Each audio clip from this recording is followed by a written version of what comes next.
kalau gitu kita lanjutin lagi ya. Ya, siap. Langsung kita kasih simbol Ya. pembagian itu ya. Menghormati jasa para korban pembantaian yang kini dinobatkan sebagai pahlawan, kami pun menuju altar guna menabur bunga dan mengheningkan cipta untuk mengenang semua jasa-jasa para korban kala itu.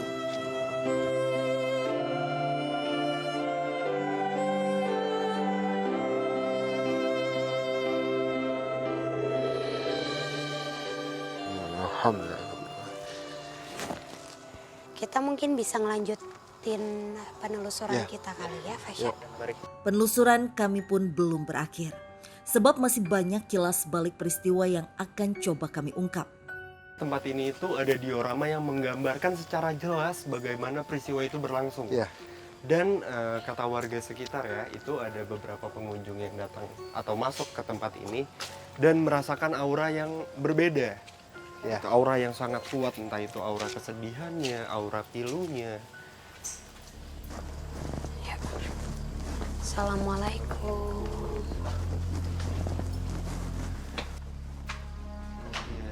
Tentara-tentara ya. Tapi bener sih Fasya, senjata yang digunakan itu persis seperti senjata ini, senapan. Dengan seragam yang memang seperti ini. Cuma apa ya, kejadiannya itu lebih chaos, lebih hancur dari diorama ini. Ini menggambarkannya sedikit penggambarannya Fasya. Terus juga banyak sebenarnya dari pakaian yang dikenakan oleh tentara itu penuh dengan percikan darah.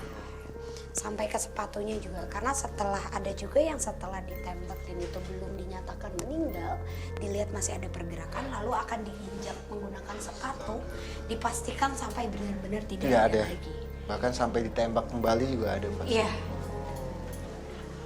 Kita mungkin berkeliling ngelihat ya Fasya ya, karena sebenarnya memang benar pembantaian para laki-laki, anak kecil, suami, orang tua, kakek-kakek, anak bayi pun memang benar-benar semuanya itu disamaratakan, disapu bersih.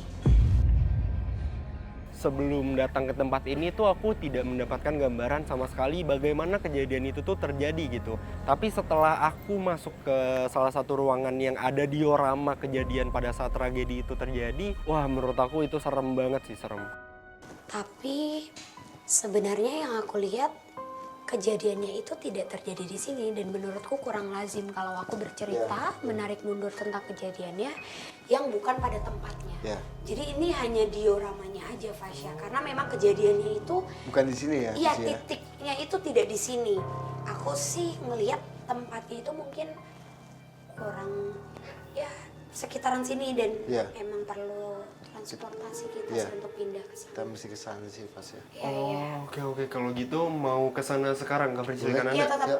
kita harus ke sana sih biar dapat semuanya secara jelas ya kan Anda. Kita langsung ke sana aja. Oke, baik.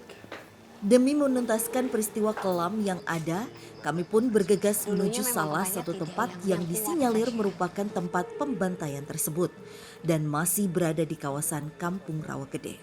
Jadi emang pada saat pembantaian itu emang ini masih belum banyak perkampungan, tapi melainkan sawah.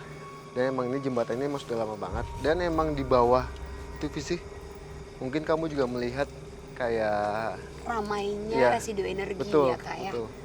Tapi ini jujur baru pertama kali mungkin ini salah satu lokasi yang unik menurut aku.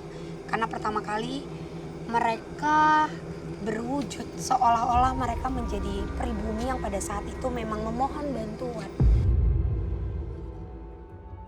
Lantas, seperti apa gambaran jelas peristiwa kelam yang menewaskan 431 pribumi? Tak dapat dipungkiri peristiwa kelam yang tercatat 9 Desember 1947 tak hanya bertumpu pada monumen Rawa Gede saja, melainkan terjadi di beberapa area yang tak jauh dari monumen ini. Ya karena di kali itu juga banyak yang dibantai maksudnya. Makanya ada titik-titik pembantaian di situ ada, terus di belakang pasar situ ya dekat itu yang paling banyak perempuan di situ. Lantas seperti apakah gambaran jelas dari peristiwa kelam pembantaian secara tragis di area ini? Dan di bawah di sini, sekitaran sini, belokan sini juga Fasya, Iya. banyaknya tentara yang memakai atribut lengkap dan menodongkan senjata tajamnya dengan tatanan yang orang-orang kita pribumi harus menunduk, benar-benar harus bersimpuh, melihat dengan tatapan yang harus jelas dan menjawab dengan lantang. Iya. Di mana tokoh Indonesia yang mereka cari. Kalau nanya kan di kelompok ini, di mana Pak Lukas tidak tahu walaupun tahu. Di mana Markas tidak tahu, dibantai. Kita mungkin lebih- ke bawah. Iya, kita lebih mendekat. Ya. Ke bawah aja Fasya. Assalamualaikum. Astagfirullah. Pelan-pelan Kak. Iya. Residu energinya itu emang kayak sedih, ketakutan, full di sini pas ya. Betul. Terus juga kalau ini kan mungkin dilihat ya Fasya arusnya tidak terbaca ya, tidak Iya. terlihat. Tapi pada saat itu sungai ini dengan aliran air yang menurutku cukup deras ya. dan mereka sengaja memang ditatan tuh seperti barisan-barisan yang sebenarnya dari awal kayak yang tadi aku bilang perasaan pasrahnya tuh ada. Tanpa ragu, perlahan Frisly mulai membuka memori kelam akan peristiwa pembantaian yang melibatkan sungai di area perkampungan ini di masa tersebut. Patung ikonnya yang menemukan dua buah hati kesayangannya, Adul dan juga Atung. Kalau kamu tanya di mana sang ibu menemukan anaknya dengan kondisi mata sebelah kanannya itu luka, itu di sini. Jadi di perairan ini dia bisa sadar dan tahu bahwa Ya. itu adalah kedua anaknya Tuh. dengan baju yang sama karena luka tembakannya itu jelas banget Fasya berbeda. Adik dan kakak beda. Yang satu itu di bagian kepala di atas mata, di atas alis, dan yang satu lagi itu di bagian tubuhnya. Itu seorang ibu saking sayang ke anak, turun ke kali segini, airnya deras ya, susah carinya. Tapi ada berita hari Jumat jam 10 pagi di sana di Pasir Awi perbatasan desa. Disitulah si Atung bajunya nyangkut, ada patok. Ternyata pas diangkat masih berpelukan.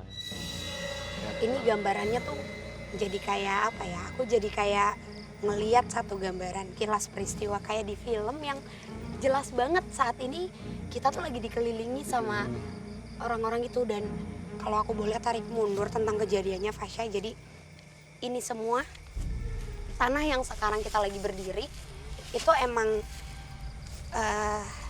tempat dimana sebenarnya tubuh-tubuh itu sampai meninggal. Walaupun ada yang sebenarnya pada saat tembakan itu masih ada yang selamat, tapi ujung-ujungnya kehabisan darah Fasya.